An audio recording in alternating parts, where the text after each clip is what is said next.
सब लोगों ने ज्वाइन कर लिया है।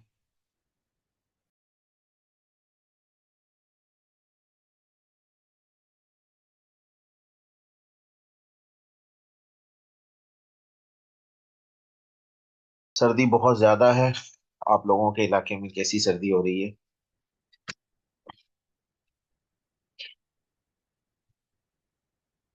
सही है, अपने रूम्स में बैठ के आप कप ऑफ टी के साथ एंजॉय करें क्लासेस को। Yes, it's very good. तो हम लोगों को स्टार्ट करना चाहिए। आज का अपना टॉपिक उस दिन रह गया था, ठीक है ना, कार्डियोवास्कुलर। ऑब्वियसली थोड़ा आप लोगों को पता है, डिटेल में है। तो इसलिए अच्छा, एक छोटा सा मैसेज ये है कि आप लोगों के लिए कि देखें, पीपीटी आप लोगों से जब भी मैनेजमेंट शेयर करेगी, मगर आप लोगों से रिक्वेस्ट है कि आप लोग अपनी एकेडमी के अगर यूज कर तो बिल्कुल कर सकते हैं। बाकी कोशिश कीजिएगा कि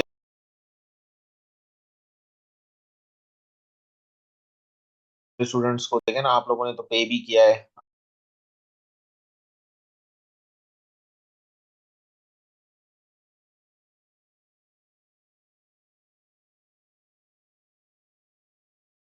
आप लोग क्लासेस भी ले रहे हैं, दूसरों को आप इसके ऊपर बड़ी मेहनत हुई होती है। आप एकेडमी को भी इस तरीके से लॉस होता है और हमें भी एज ए लॉस होता है ना।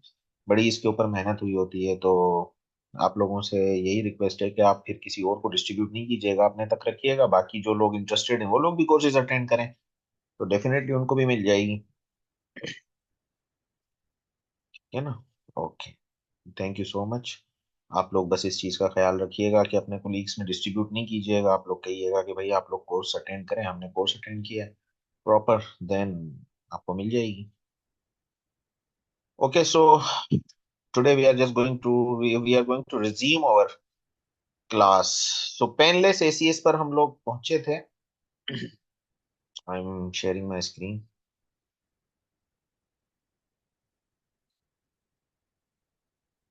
ओके, तो पेनलेस एसीएस पर थे हम लोग। सही है, राइट?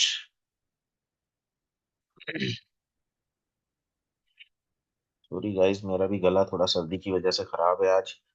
एनीवे, बहरहाल पेनलेस एसीएस, पेनलेस एसीएस किन किन कंडीशंस में होता है? ठीक है ना, हम लोगों ने डिस्कस कर लिया कि जो है वो टिपिकल पेन क्या है, टिपिकल पेन क्या है। So now we just come to the GRACE study. GRACE क्या है? Global registry of acute coronary events. जो भी इवेंट होते हैं, ये एक ऑर्गेनाइजेशन है। ग्रेस, ग्रेस स्कोर भी आप लोग अक्सर देख रहे होंगे। तो इसमें एक डेटा ये निकालते हैं, ठीक है ना। और ये डेटा शो किया हुआ है कि ग्रेस स्टडी वाले एक ऑर्गेनाइजेशन है जो इस चीज को जज करते हैं, पेशेंट पे रिसर्च करते हैं। खासतौर पे एसीएस के पेशेंट पे, एक्यूट कोरोनरी सिंड्रोम के पेशेंट पे रजिस्टर करते हैं। तो उसमें उसमें उन लोगों ने डेटा बताया हुआ है कि विथ एसीएस कितने 8.4%, ठीक है, ये इतने इन्होंने कैंडिडेट्स लिए हैं, उसमें से 8.4% patient with ACS presented without chest pain. आप देखें कितने पे रिसर्च हुई है। तो ये पेशेंट एक्यूट कोरोनरी सिंड्रोम के साथ थे, ठीक है। सो ये जो है चेस्ट पेन के साथ, विदाउट चेस्ट पेन के साथ आए थे इमरजेंसी में। और not initially diagnose as ACS in 23.8, 23.8% लोगों के अंदर जो है वो ये सिम्टम्स के साथ आए थे। क्या क्या सिम्टम्स थी? डिस्निया शॉर्ट ऑफ ब्रेथ के साथ 50% पेशेंट शॉर्ट ऑफ ब्रेथ के साथ आए थे। डायाफोरेसिस पेशेंट, आप लोगों को पता है कि इसके अंदर जो है नौजिया वोमिटिंग 24.3% एंड सिनकपी बेहोशी के साथ भी आए थे 19.1। बहरहाल पेनलेस एसीएस जो है ना, कॉमन आप लोगों को मिलेगा फीमेल्स में, क्योंकि फीमेल में कार्डियोवास्कुलर डिजीजेस कम होती हैं। तो इसलिए जो है ना, मोस्टली हम प्रिज्यूम भी नहीं कर रहे होते और इवन हम मिसडाइग्नोज भी कर जाते हैं फीमेल्स में। एल्डरली में पेनलेस मिलेगा क्योंकि डिजनरेशन हो जाती है ऑब्वियसली।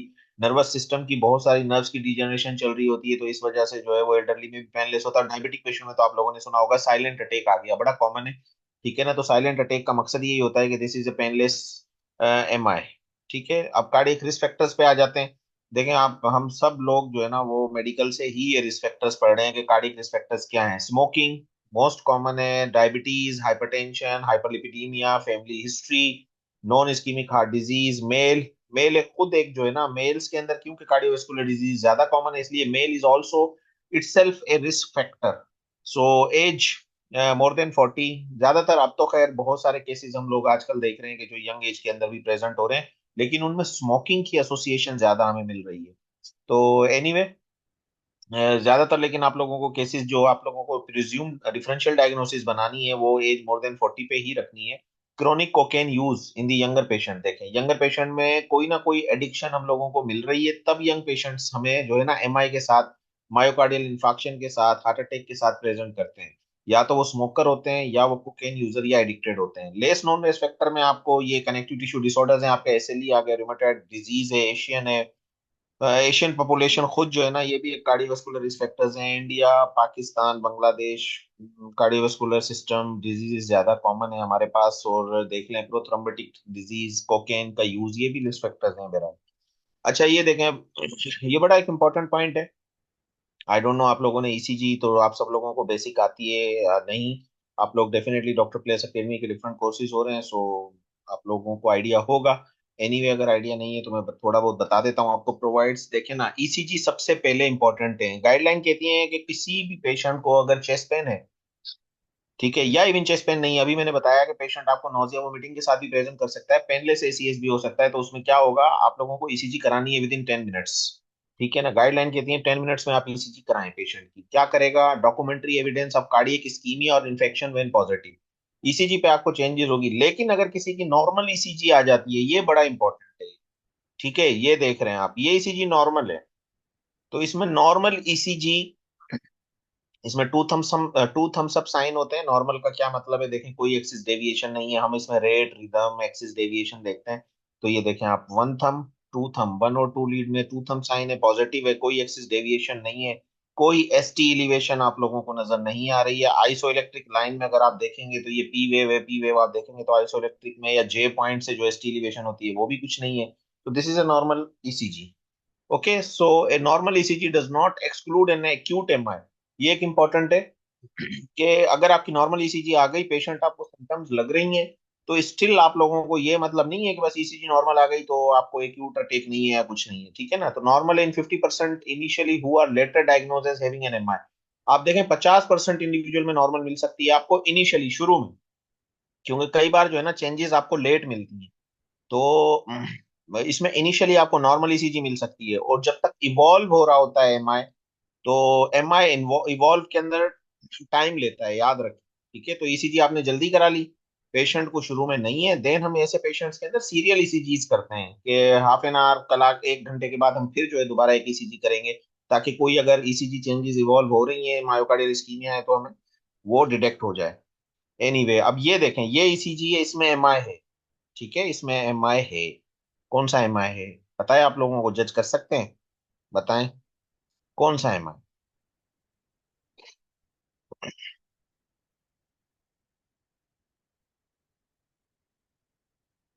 नजर आ रहा है। ईसीजी की बेसिक, तो देखें ईसीजी की तो अलग से क्लास होती है, आप मुझे बताएं। स्टेमी है, yes you are right Aamir Wazir, मगर कौन सा स्टेमी है।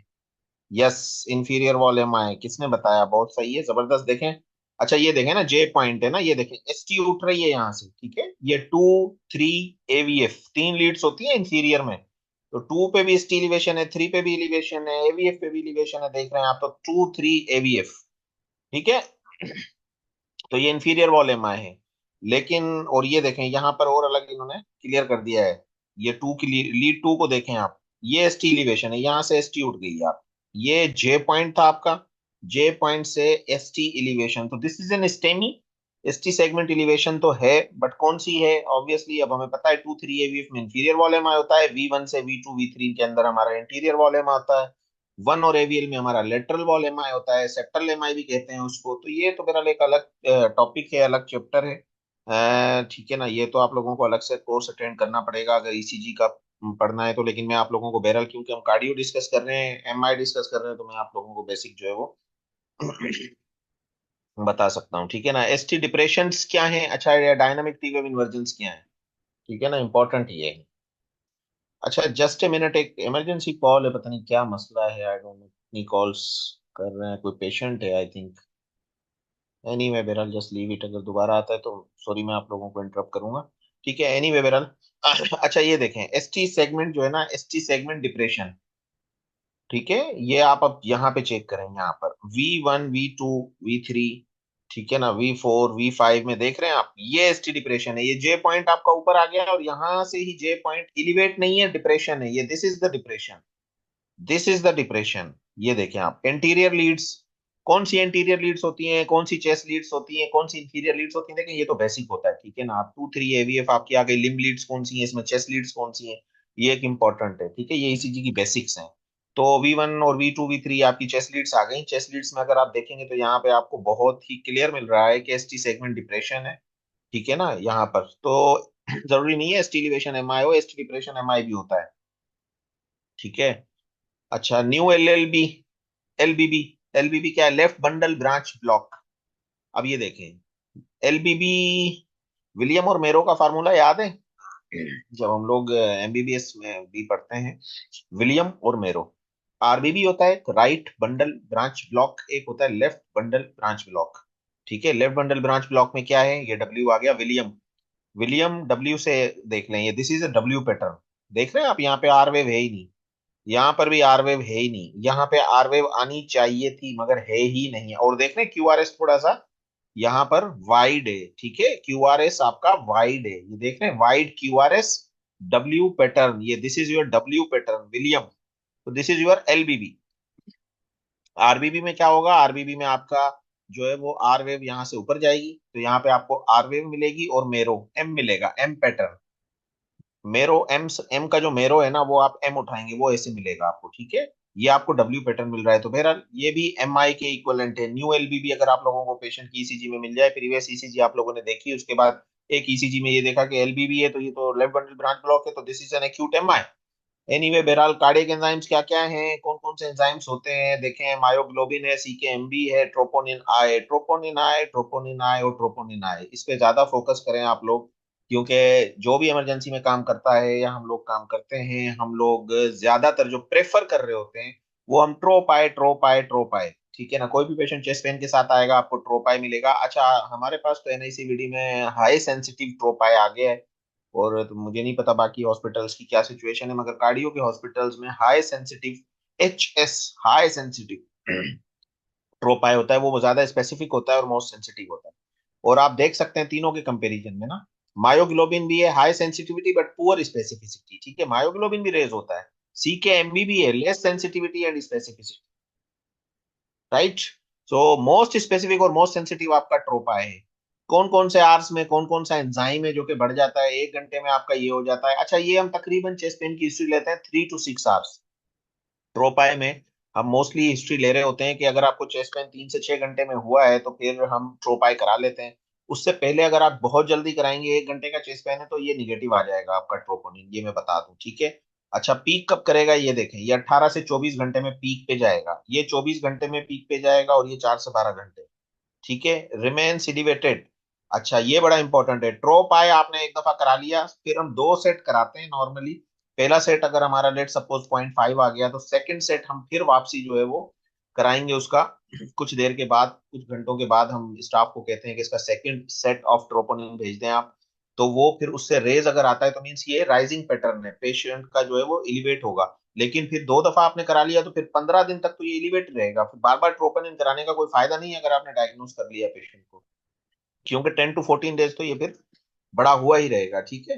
तो रिमार्क्स में क्या है, 100% with in 3 hours of acute MI, ठीक है, बढ़ता है मायोग्लोबिन, प्रिडिक्टिव ऑफ मोर्टेलिटी है, प्रोग्नोस्टिक इन्फॉर्मेशन, हाँ ये है कि 14-15 दिन के बाद अगर आप कराना चाहें एज ए प्रोग्नोसिस तो ट्रोपाई को आप करा सकते हैं, कि भाई इसका डिक्लाइनिंग पैटर्न आ रहा है कि नहीं आ रहा। फर्ज करें किसी पेशेंट का एक्यूट एमआई स्टेमी के अंदर थाउजेंड्स में मिलता है हमें ट्रोपाई, ठीक है, आपको थाउजेंड्स में मिल गया, फिर अगर आपको प्रोग्नोस्टिक के तौर पे चेक करना है तो आपकी चॉइस है, लेकिन नॉर्मली हम करते नहीं है जब तक तो पेशेंट डायग्नोज हो जाता है। False positive skeletal muscle injury के अंदर भी जो है आपका मायोग्लोबिन पॉजिटिव आ जाएगा।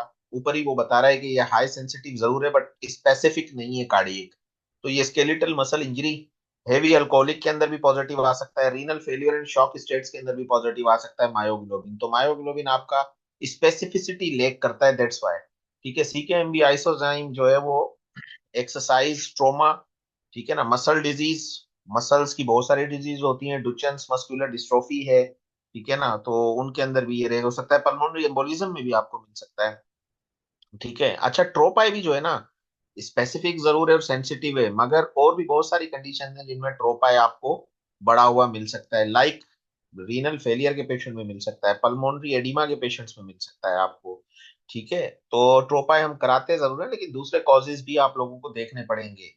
ठीक है। 100% स्पेसिफिक ये भी नहीं है। अगर आप लोग ये सोच रहे हैं क्योंकि आपको ये बड़ा क्वेश्चन कॉमन आता है कि what are the causes of raise troponin apart from acute MI, और कौन से कॉजेज हैं? बहुत सारे कॉजेज मैं आप लोगों को बता रहा हूँ कि और कंडीशंस में भी आपको मिलेंगे, रीनल फेलियर, पल्मोनरी एडिमा, ठीक है ना, पोली एंड डर्मेटोमायोसाइटिस। सीबीसी में क्या मिलेगा आपको? सीबीसी में क्या मिलेगा? एक्यूट एमआई का पेशेंट आया, सीबीसी देखिए आपने, बेसिक लेब्स तो आप सब लोग कराएंगे इमरजेंसी के अंदर, सीबीसी और हम कराते हैं लाजमी, चेस्ट एक्सरे, एको, ये तो सब बेसिक लेब्स हैं। कि कोई भी पेशेंट आप इमरजेंसी में देखेंगे और वो कार्डियक आप प्रिज्यूम कर रहे हैं कि भाई कार्डियो का डायग्नोसिस है, एक्यूट एमआई का है, तो सीबीसी, सीबीसी में ल्यूकोसाइटोसिस मिलेगी ऑन फर्स्ट डे। ठीक है। 2 से 4 दिन के अंदर जो है पीक पे चली जाएगी आपकी ल्यूकोसाइटोसिस, डब्ल्यूबीसी काउंट आपका रेज मिलेगा। ठीक है। ईएसआर आपका विद इन 3 डेज रेज मिल सकता है आपको। सीआरपी जो है वो एलिवेटेड मिलेगा। चेस्ट एक्सरे में आपको पल्मोनरी एडिमा या कार्डियोमेगली मिलेगी। ठीक है। और एको में क्या मिलेगा? एको में जब हम करते हैं तो वॉल मोशन एबनॉर्मेलिटी, ये थोड़ा सा आपका एको में क्या देखते हैं हम एक्यूट एमआई में, ये थोड़ा आप लोगों के लेवल से थोड़ा सा आगे, लेकिन ये कि वॉल मोशन एबनॉर्मेलिटी हम देखते हैं। ठीक है ना। जो एलबीबी के पेशेंट में आपको जो सेप्टम होगी, जब हम कार्डियो का लेफ्ट वेंट्रिकल देख रहे होंगे एको में, तो उसकी सेप्टम की मूवमेंट आपको मिलेगी, वॉल मोशन एबनॉर्मेलिटी मिलेगी, उसके सेगमेंट्स होते हैं, तो वो एको में हम देखते हैं बहरहाल। उसके बाद हिस्ट्री। अच्छा ये देखें ना, अब ये जो, ये देखें आप, ये आपका आ गया है स्कोर सिस्टम। ठीक है ना। ये मैंने आप लोगों के लिए डाला है एक स्कोर सिस्टम, हार्ट स्कोर जिसको हम बोलते हैं।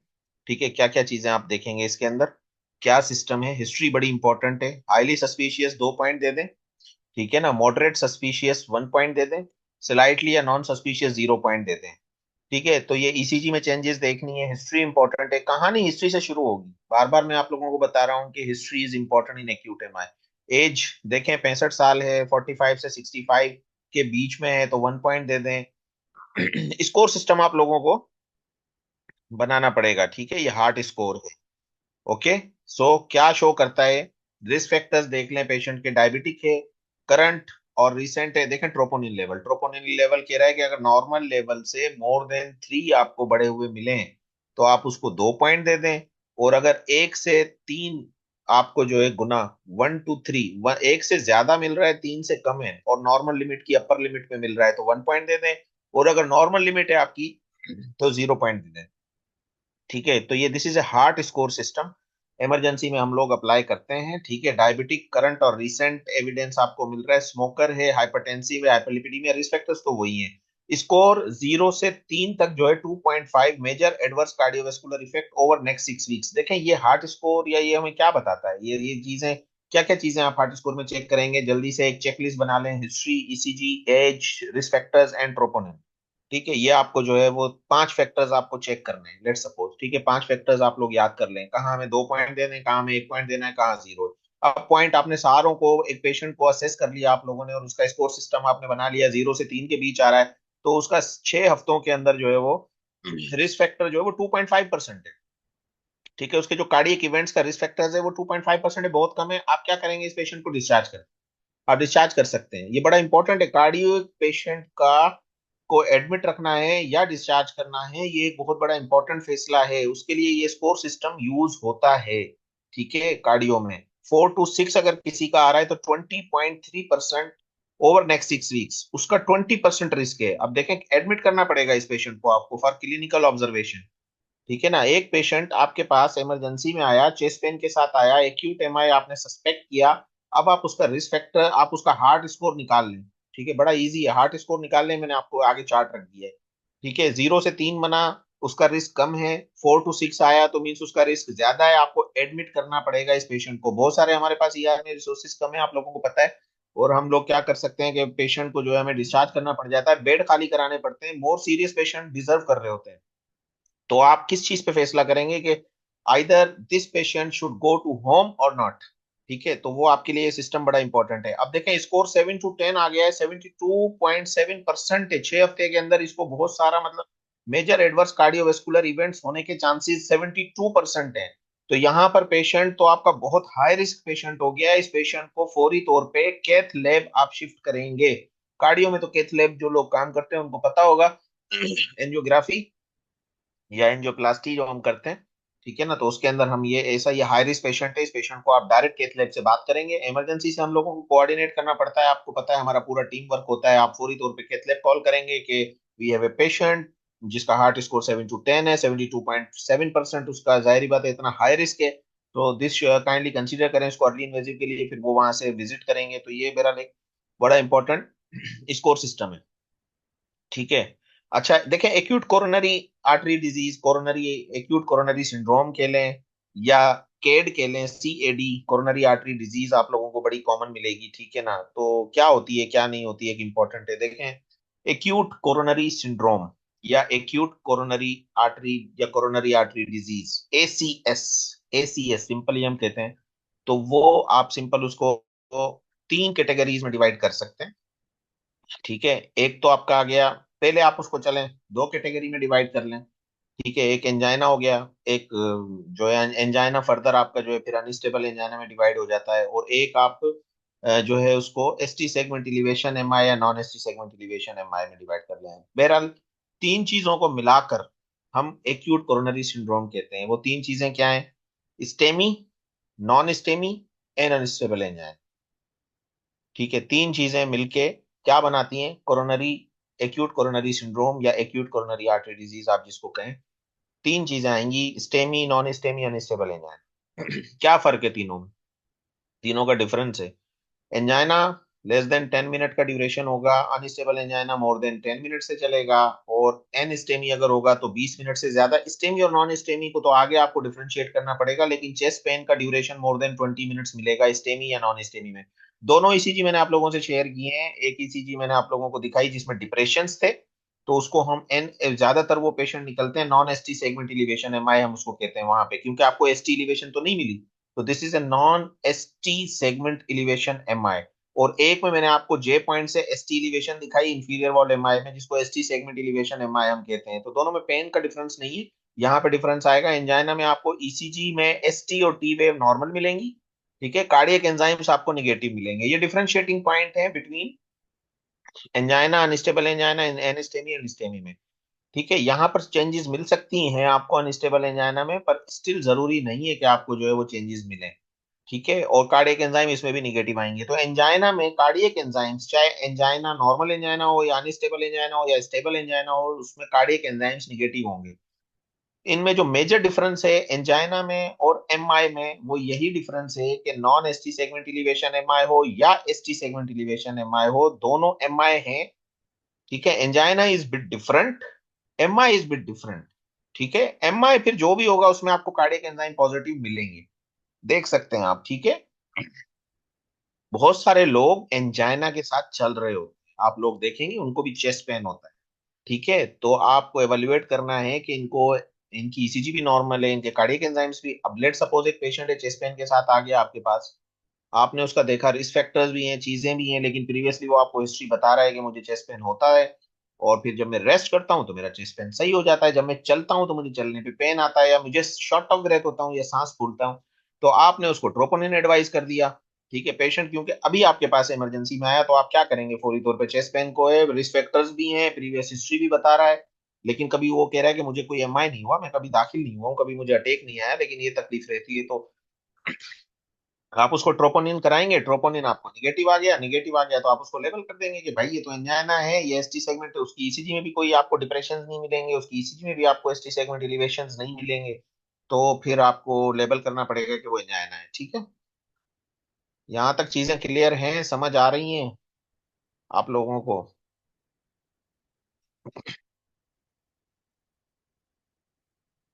Need your feedback.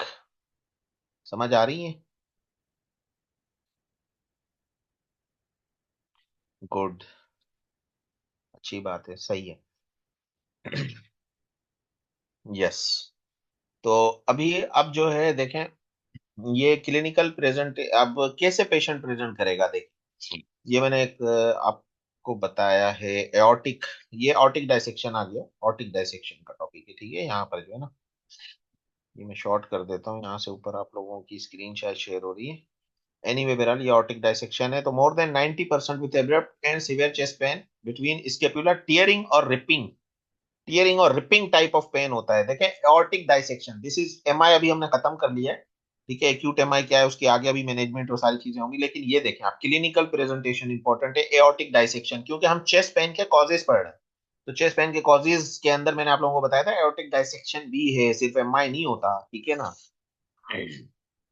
तो मोर देन 90% पेशेंट जो है वो बहुत अच्छा, ये शदीद दर्द होता है, एमआई के अंदर दर्द जरूर होता है, पेशेंट आपके पास आता है कि मुझे चेस्ट पेन है, मगर एओर्टिक डाइसेक्शन का पेन जो है ना वो इतना सिवियर होता है कि हमने देखे हैं पेशेंट्स, पेशेंट्स कहते हैं कि हमारे सीने को किसी ने चीर के रख दिया है, ठीक है, इस तरीके की वर्डिंग यूज करते हैं, ठीक है। They can't sit, they can't जो है ना, लेकिन ये बहुत रेयर होता है। अब कोई पेशेंट चेस्ट पेन के साथ आ रहा है तो आपको सबसे पहले एमआई ही सोचना है, ना कि आप एओर्टिक डाइसेक्शन सोचेंगे, ठीक है ना। डेफिनेटली आप एवेल्युएट करेंगे, आपको दूसरी चीजें दूसरे फैक्टर्स भी मिलेंगे, फिर आप डिसाइड करेंगे कि जो है वो इसको पेशेंट को एओर्टिक डाइसेक्शन भी हो सकता है। आप डिफरेंशियल डीडी में जरूर रख सकते हैं, डिफरेंशियल डायग्नोसिस आप रख सकते हैं कि भाई एओर्टिक डाइसेक्शन इज आल्सो, कोई भी आपसे चेस्ट पेन का पूछेगा तो चेस्ट पेन में डिफरेंशियल डायग्नोसिस में आप रख सकते हैं इसको, ठीक है ना। टीयरिंग और रिपिंग टाइप ऑफ पेन होगा बिटवीन द स्केपुला, देखें कितना, इस दो स्केपुला के बीच में आपको पेन की जो है वो कैरेक्टरिस्टिक पेशेंट बताएगा। कैन बी डल और प्रेशर लाइक, किसी ने बहुत वजन रखा हुआ है, ठीक है, इस तरीके का, कोई मुझे चीर रहा है मेरे सीने को, ठीक है। एंटीरियर चेस्ट टाइप्स होती हैं ऑर्टिक डाइसेक्शन की, ठीक है, टाइप ए, टाइप बी, ठीक है। Ascending aorta and descending aorta, aorta के पार्ट्स होते हैं आप लोगों को पता है, असेंडिंग, ये देख रहे हैं आप, ये असेंडिंग का पार्ट है, ये ऑर्च है आपका, ये पिक्चर देखें जो साइड में आपको दिल की पिक्चर नजर आ रही है, this is your aortic arch, ठीक है। ये आपका जो है वो असेंडिंग ऑर्टा है और ये आपका डिसेंडिंग एओर्टा है, ठीक है। तो एओर्टिक डाइसेक्शन किस, ये देखें आप, डाइसेक्शन की पिक्चर बहुत अच्छी शेयर की हुई है ना यहाँ पे, आप अगर आप देखेंगे यहाँ से क्लियर हो जाएगी आपको, ठीक है। ये दिस इज अ डाइसेक्शन, ये देखें टिश्यू यहाँ से डाइसेक्ट हुआ, ठीक है। तो असेंडिंग एओर्टा को टाइप ए हम कहेंगे, टाइप ए एओर्टिक डाइसेक्शन है बैक साइड पे, और डिसेंडिंग एओर्टा टाइप बी, ठीक है। क्या क्या होगा, पेशेंट की सिम्टम्स वही एमआई वाली होंगी, पेन की कैरेक्टरिस्टिक जरूर चेंज होंगी, लेकिन पेशेंट की नोजिया, वोमिटिंग, डायफोरेसिस, अब आप लोगों को, आप अच्छे क्लिनिशियन जो होते हैं, अच्छे डॉक्टर्स जो होते हैं, या जो अच्छा हमारे स्टाफ होते हैं, वो जज कर सकते हैं कि पेशेंट को किस तरफ जो है वो डायग्नोसिस बनानी है। बहरहाल this is an intimal tear with the entry of blood into the media. देखें किसी भी वेसल की 3 लेयर्स होती हैं, आप लोगों को पता है, ठीक है ना। इंटीमल टीयर, इंटीमा होता है, मीडिया होता है, एडवेंटेशिया होता है, ठीक है ना। तो इंटीमा एंड एडवेंटेशिया देख रहे हैं ना, वेसल्स की, या जो हमारी जो शरियाने हैं उनकी 3 लेयर्स होती है, ठीक है, इंटीमा, मीडिया, एडवेंटेशिया। तो ये क्या होगा, यहाँ से टीयर होगा, ये देखिए यहाँ से ये आप देख सकते हैं ब्लड आपका क्या आ रहा है, 2 लेयर्स के बीच में आ रहा है, between the intima and adventitia, 2 layers के बीच में आ रहा है। तो मोस्ट कॉमन जो साइट है, एक्सक्यूज मी, तो ascending aorta at the ligamentum arteriosum, Stanford classification भी है अच्छा इसकी ना, ठीक है ना। This is called Stanford classification कहलाती है ये, जो मैंने आपको बताया, ठीक है। टाइप ए और टाइप बी, टाइप ए में क्या करेगा, असेंडिंग एओर्टा इन्वॉल्व होगी, 80% ऑफ डाइसेक्शन होती है असेंडिंग एओर्टा में। दिस इज एन एमसीक्यू, जो लोग पेपर्स देना चाहते हैं ये उनके लिए बड़ा इंपॉर्टेंट है, ठीक है, या कहीं पे भी आप अपियर होंगे, किसी भी एग्जाम में अपियर होंगे, बड़ा फेवरेट क्वेश्चन होता है, Stanford classification of aortic dissection involves ascending aorta, ठीक है ना, विद और विदाउट डिसेंडिंग एओर्टा, ठीक है। जरूरी नहीं है कि इसके अंदर आपको डिसेंडिंग एओर्टा भी इन्वॉल्व हो, लेकिन type A dissection Stanford classification में 80% ऑफ डाइसेक्शन की लिए रिस्पॉन्सिबल है, डिसेंडिंग एओर्टा ओनली। बी के अंदर असेंडिंग एओर्टा इन्वॉल्व नहीं होती, ए के अंदर डिसेंडिंग एओर्टा इन्वॉल्व हो सकती है, ठीक है। This is a difference. तो क्या है, टाइप ए में मेजरली जो है असेंडिंग एओर्टा इन्वॉल्व होती है, बट ये क्वेश्चन आता है कि इसमें डिसेंडिंग एओर्टा इन्वॉल्व हो सकती है, यस हो सकती, यस हो सकती है, मगर 80% आपकी डायसेक्शन मोस्टली असेंडिंग एओर्टा में ही होती बी के अंदर क्या है, डिसेंडिंग एओर्टा में होगा, इसमें असेंडिंग एओर्टा इन्वॉल्व नहीं होगा, so this is specific, right. So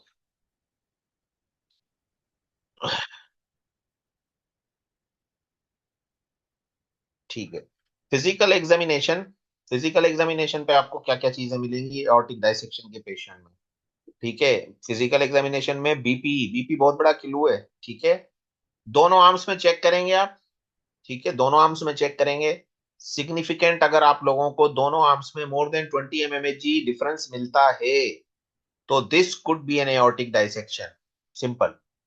ठीक है, ये देखें आप, क्लूज है ना, मैं कह रहा हूँ ना, चेस्ट पेन पे आप कैसे डिसाइड करेंगे, सिर्फ चेस्ट पेन तो एमआई वाला, इसकी प्रेजेंटेशन तकरीबन आपको एमआई वाली मिलेगी, आप लोग कंफ्यूज हो गए कि एमआई है कि एओर्टिक डाइसेक्शन है, मगर आपको एमआई में इस तरीके का डिफरेंस नहीं मिलेगा। ठीक है ना, तो दोनों आर्म्स में आप बीपी चेक करेंगे, अगर आपको सिग्निफिकेंट डिफरेंस मिलता है मोर देन 20 mmHg का तो आप सोचेंगे कि this could be an aortic dissection. Most commonly normal heart मिलता है, लंग एओर्टिक इनसफिशिएंसी, मरमर मिल सकता है आपको, 16 to 20% लोगों में मरमर मिलता है, 80% में तो मिलेगा भी नहीं आप। अनइक्वल डिक्रीज और absent peripheral pulses only found in 50% of cases, 50% cases में आपको अनइक्वल डिक्रीज और absent peripheral pulses, radio femoral delay.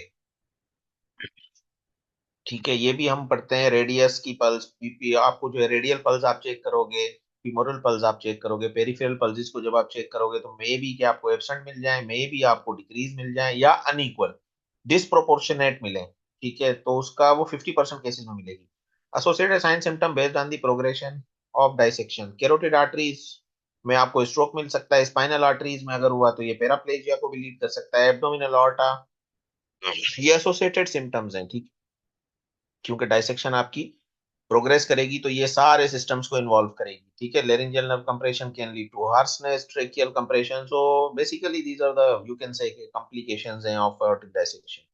Risk factors क्या हैं, एओर्टिक डाइसेक्शन के रिस्क फैक्टर्स क्या हैं भाई, एओर्टिक डाइसेक्शन के रिस्क फैक्टर्स थोड़े एमआई से डिफरेंट हैं, लेकिन वैसे मोस्टली हैं, कुछ एमआई वाले भी हैं। अब एथेरोस्क्लेरोसिस तो एमआई के लिए भी रिस्क फैक्टर है, हाइपरटेंशन एमआई के लिए भी है, यहाँ पे एओर्टिक डाइसेक्शन के लिए भी है, लेकिन अनकंट्रोल्ड बीपी, ये जो है ना ज्यादा स्पेसिफिक, आपको फिर जहाँ ब्लड प्रेशर का डिफरेंस मोर देन 20 आएगा तो आपको ये एओर्टिक डाइसेक्शन की तरफ ले जाएगा। कोआक्टेशन ऑफ aorta, कोआक्टेशन क्या है, कोआक्टेशन इज ए नेरोइंग। ठीक है, नेरोइंग ऑफ aorta, मैंने आपको एओर्टिक आर्च दिखाया, तो पैदाइशी कुछ लोगों में, मैं तो क्योंकि एकोकार्डियोग्राफी भी करता हूँ तो एकोकार्डियोग्राफी में हम लोग देख लेते हैं। ठीक है, कि पेशेंट को बचपन में जब हम कर रहे होते हैं बच्चों का एको, या पेशेंट है कोई यंग एज में आ जाता है बहुत सिवियर हाइपरटेंशन के साथ और कोई रिस्क फैक्टर हमें नहीं मिलता, तो हम एको करते हैं तो उसमें हमें कोआक्टेशन ऑफ aorta जो है ना वो एक इंपॉर्टेंट रिस्क फैक्टर है फॉर सिवियर हाइपरटेंशन। तो ये भी रिस्क फैक्टर है, और अगर अनकंट्रोल्ड बीपी है due to coarctation of aorta तो this could lead to aortic dissection. Bicuspid aortic valve, ये भी कंजेनाइटल है, कोआक्टेशन ऑफ aorta ये भी कंजेनाइटल है, एओर्टिक स्टेनोसिस एएस आपको पता है, Marfan syndrome, Ehlers Danlos syndrome and pregnancy, ये सारे रिस्क फैक्टर्स, सारे आपके कनेक्टिव टिश्यू डिजीज के रिस्क फैक्टर्स हैं। ठीक है ना, कनेक्टिव टिश्यू के जो भी रिस्क फैक्टर्स हैं, क्योंकि उसके अंदर असेंडिंग aorta या डिसेंडिंग aorta या कंजेनिटल एबनॉर्मलिटीज आप लोगों को पता है कि कनेक्टिव टिश्यू के अंदर कॉमन होती हैं, तो इसलिए ऑर्टिक डाइसेक्शन भी कॉमन है। इन्वेस्टिगेशन में क्या कराएंगे भाई, ईसीजी कराएंगे, एक्यूट एमआई है। ठीक है, इस तरीके के पेशेंट 3.2% है एक्यूट एमआई के साथ, new Q wave, Q wave MI भी होता है और एक नॉन क्यू वेव एमआई भी होता है, क्यू वेव्स बन जाती हैं और एक में नॉन क्यू वेव नहीं होती है, एसटी सेगमेंट होता है। एनीवे, इस्कीमिया 15% में मिलेगा, नो एबनॉर्मलिटीज आपको 31.3%, देखें ईसीजी में कोई 31% लोगों में आपको कोई एबनॉर्मलिटी नहीं मिलेगी, 15% केसेस में आपको ईसीजी में एबनॉर्मलिटी मिल जाएगी। ठीक है, एलवीएच मिल सकता है, लेफ्ट वेंट्रिकुलर हाइपरट्रोफिया चाहिए तो आपको हाइपरटेंसिव पेशेंट में भी मिल जाएगा ईसीजी में। अगर ईसीजी में क्या क्या चेंजेस आपको मिलेंगी, ठीक है ना, ब्लड प्रेशर अगर किसी पेशेंट का हाई है तो उसमें भी एलवीएच मिल जाएगा आप लोगों को। चेस्ट एक्सरे में क्या मिलेगा, ठीक है, चेस्ट एक्सरे की फाइंडिंग्स देखें, नॉर्मल कंटोर है, एओर्टिक आर्च, ये देखें, ये देखें, aortic arch creating an aortic knob, ये देखें नॉब की तरह है, ये देखें आप, गोल स्ट्रक्चर आप लोगों को नजर आ रहा है। सबसे पहले तो ये जज करें कि ये एक मेल का एक्सरे है या फीमेल का एक्सरे, क्या क्या कहेंगे आप लोग, एनी कमेंट्स।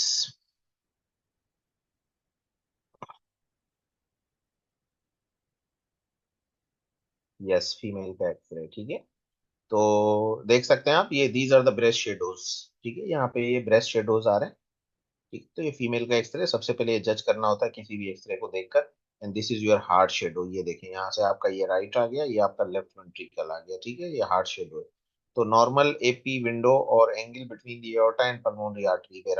अब ये आपके आर्टिक नॉब चेस्ट एक्सरे में मिल रहा है, ठीक है। चेस्ट एक्सरे में देखें क्या मिलेगा, क्या मिलेगा चेस्ट एक्सरे में, यहाँ पर और क्लियर हो जाएगा आप लोगों को। ठीक है, मीडियस्टिनल वाइडनिंग मिलेगी, ये एक्सरे शो कर रहा है ए। ठीक है, वाइडनिंग ऑफ एओर्टिक कंटोर मिलेगा, 50% केसेस में आपको वाइडनिंग ऑफ एओर्टिक कंटोर मिलेगा। प्लूरल इफ्यूजन मिल सकती है। Apical pleural cap calcium sign, 14% cases में depressed LM and bronchus stress tracheal और tracheoesophageal displacement and no abnormalities noted in 12.4%। और नॉर्मल भी मिल सकता है आप लोगों को एक्सरे, ठीक है। तो ऐसे पेशेंट के लिए क्या करेंगे, ठीक है। एको के अंदर एकोकार्डियोग्राफी इज द इन्वेस्टिगेशन हम करते हैं, लेकिन ऐसे पेशेंट में एक्सरे भी अगर इस तरीके से शो कर रहा है तो ज्यादा स्पेसिफिक और हाईली सेंसिटिव आपका है टीईई। टीई क्या होता है, ट्रांस एसोफेजल इकोकार्डियोग्राफी, ठीक है। ये एको ही होता है, मगर ये कैमरे के थ्रू एको होता है। इसमें एक पाइप होता है, जैसे आप लोगों ने एंडोस्कोपी देखी होगी। एंडोस्कोपी हम जो लोग करते हैं, हम उसको पास आउट करते हैं माउथ के जरिए, एक पाइप होता है और उसके अंदर कैमरा लगा होता है। इसी तरीके से एक पाइप लगा होता है और कैमरा लगा होता है, और हम उसको मुंह के जरिए पास करते हैं एसोफेगस पे। एसोफेगस पे से जाकर फिर हम एको कर रहे होते हैं, क्योंकि कैमरा डायरेक्ट आपका हार्ट पूरा जो है ना क्लीन तौर पे दिखाता है। तो डाइसेक्शंस क्योंकि इतनी होती हैं कि एको में अगर पिक हो जाए तो दैट्स गुड, बहुत मतलब एक्सपीरियंस एको कार्डियोग्राफर आपको नीड है, एक्सपर्ट, तब जाकर, अदरवाइज यू कैन मिस। मगर टी उसके लिए स्पेसिफिक है।